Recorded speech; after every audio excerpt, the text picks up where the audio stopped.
Explained in this video is an overview of the call section on iPECS 1. The call section is located at the left-hand side of the screen.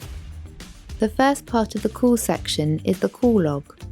Here you can see the calls associated to your extension, and if the call was incoming, outgoing, or a missed call.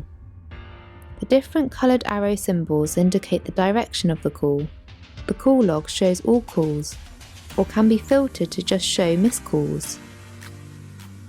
To return a call from the call log, click the small telephone icon. For more options, click the three dots where you can. Start a video call, internal organisation contacts only. Start a chat, internal organisation contacts only. See more details about the call. Delete the call from the call log. Next to the dial pad are call options. Voicemail to see urgent, new or saved voicemail messages. Clicking the voicemail button will take you through to the iPECS Cloud user portal to listen to the messages. Call pickup to answer a call that is ringing on another extension or group's phone. Unpark to answer a parked call.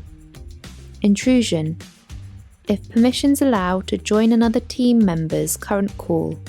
Lastly is the dial pad. The number keys can be clicked on to dial a number or by typing the number on a keyboard.